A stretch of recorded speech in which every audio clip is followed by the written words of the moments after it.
Malam itu, suasana di salah satu rumah makan besar di Konoha sangat ramai dan penuh kegembiraan. Semua teman akrab, rekan seangkatan, serta guru-guru Naruto berkumpul khusus untuk merayakan malam terakhir sebelum hari bersejarah. Hari di mana Naruto Uzumaki akan resmi dilantik menjadi Hokage ke-7. Meja-meja penuh dengan makanan lezat, minuman, dan tawa yang menggema ke seluruh penjuru ruangan. Naruto menjadi pusat perhatian malam itu. Ia sangat bersemangat. Wajahnya bersinar bahagia seolah tak percaya mimpinya yang sudah diperjuangkan sejak usia kanak-kanak tinggal selangkah lagi. Shikamaru, Choji, Kiba, dan bahkan Shino terus mendekatinya, mengajak bersulang satu demi satu. Ayo Naruto, minum lagi. Besok kamu sudah jadi pemimpin desa. Malam ini waktunya kamu bebas sepuas hati. Seru Kiba sambil tertawa. Naruto yang hatinya sedang penuh kebahagiaan dan rasa syukur, tidak menolak sama sekali. Ia terus berteriak lantang, suaranya sedikit melengkung karena mulai terpengaruh alkohol. Aku bakal jadi Hokage. Akhirnya, semua orang bakal mengakui aku. Aku bakal jadi Hokage terhebat yang pernah ada. Tanpa disadari, gelas demi gelas ia habiskan. Kepalanya mulai terasa berputar, pandangannya agak kabur, tapi semangatnya belum padam. Ia bahkan sempat bernyanyi dengan suara sumbang dan menari di atas kursi sampai Sakura harus menurunkannya kembali sambil menggeleng-gelengkan kepala karena malu. Hinata sebenarnya sudah berpesan lembut sebelum acara agar ia jangan berlebihan dan segera pulang, tapi dalam kegembiraan dan kebisingan, pesan itu hilang begitu saja. Menjelang tengah malam, Naruto sudah benar-benar mabuk berat. Kakinya tak lagi kuat menopang tubuh. Bicaranya tak jelas, dan ia tertawa sendiri tanpa sebab. Akhirnya, Shikamaru dan Choji terpaksa memapahnya pulang. Sesampainya di depan pintu rumah, Naruto bahkan tidak sanggup membuka pintu sendiri. Oi, iye tsuita zo. Pagi hari, kekacauan besar dimulai. Matahari sudah bersinar terang tinggi di langit Konoha. Cahayanya menembus celah jendela kamar Naruto, tapi ia masih terlelap dalam tidur yang sangat nyenyak akibat efek mabuk semalam. Kepalanya terasa berat sekali, seolah ada batu besar yang diletakkan di sana, namun ia sama sekali tidak sadar waktu sudah berjalan jauh. Di ruang tengah, Hinata sudah sibuk bersiap-siap. Hinata lalu menyuruh kedua anaknya, Boruto dan Himawari, untuk membangunkan ayah mereka. Himawari masuk duluan dengan langkah pelan, lalu mengguncang bahu Naruto dengan tangan kecilnya. Ayah bangun yuk. Hari ini ayah jadi Hokage lo. Tapi Naruto hanya berguling dan membalas dengan suara serak. Boruto yang sudah tidak sabar, masuk dengan wajah kesal. Dasar ayah, bisa-bisanya tidur nyenyak di hari penting begini. Tanpa pikir panjang, Boruto langsung melompat tinggi dan mendarat tepat di atas perut Naruto sekuat tenaga.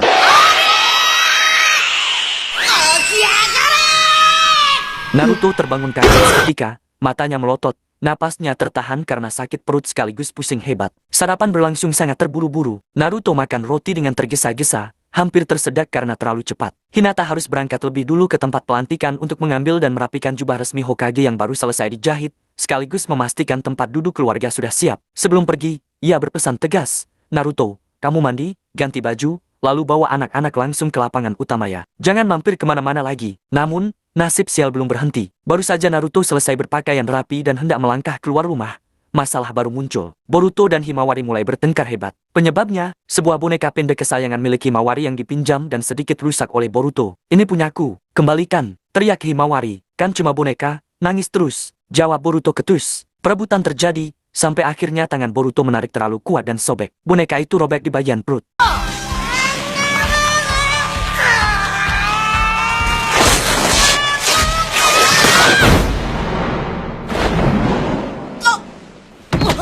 Himawari diam sejenak, matanya berkaca-kaca, lalu tiba-tiba aura di sekelilingnya berubah. Kedua matanya berubah menjadi putih bersinar, ciri khas Byakugan keluarganya menyala penuh karena amarah yang meluap. Tanpa berpikir panjang, dengan kemampuan cakra yang luar biasa kuat untuk anak seusianya, Himawari mengayunkan tinjunya ke depan. Naruto yang sedang berusaha melerai, menjadi sasaran pukulan itu secara tidak sengaja.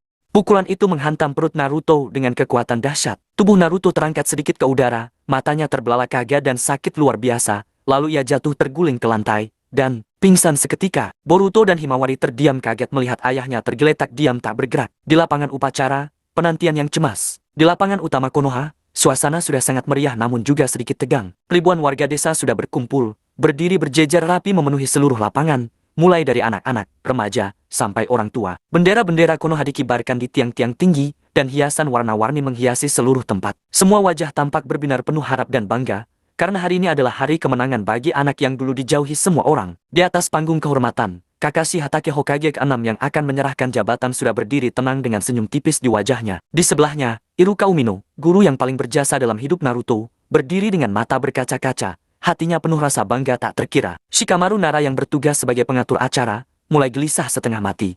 Karena waktu terus berjalan dan upacara tidak bisa ditunda terlalu lama, Kakashi memberikan ide darurat yang agak konyol tapi perlu. Konohamaru Sarutobi, yang sangat mirip dengan Naruto dari jauh dan memiliki tinggi badan yang hampir sama, dipaksa memakai jubah cadangan, lalu berdiri di pojok panggung agar warga mengira calon Hokage sudah ada. Hanya tersembunyi sedikit, supaya suasana tetap terjaga dan tidak rusak. Konohamaru hanya bisa menurut dengan wajah cemberut karena harus menyamar sebagai gurunya sendiri.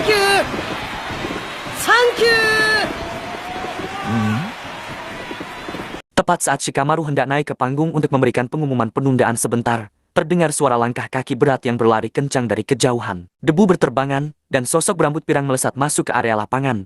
Napasnya terengah-engah hebat, keringat bercucuran deras membasahi wajah dan bajunya. Itu Naruto, rambutnya sedikit berantakan, dan wajahnya masih terlihat sedikit pucat sisa mabuk dan efek pukulan Himawari tadi pagi. Lalu menatap ribuan pasang mata yang kini semua tertuju padanya. Suara sorakan dan tepuk tangan meledak seketika, menggema sampai ke seluruh penjuru desa. Lebih keras, lebih meriah dari yang dibayangkan siapapun. Warga berdiri serentak, melambaikan tangan, berteriak nama Naruto, bersorak bahagia. Begitulah kisah hari bersejarah itu, hari yang penuh tawa, kekacauan, air mata, dan kebahagiaan. Dari anak kecil yang dulu hanya ingin dilihat dan diakui, kini berdiri tegak sebagai pelindung bagi semua orang. Mimpi yang ia genggam erat sejak kecil, akhirnya menjadi kenyataan yang terukir abadi dalam sejarah Konoha. Perjalanan panjangnya belum berakhir, namun kini ia melangkah dengan keyakinan yang tak tergoyahkan, membawa harapan dan cahaya bagi masa depan desa tercinta.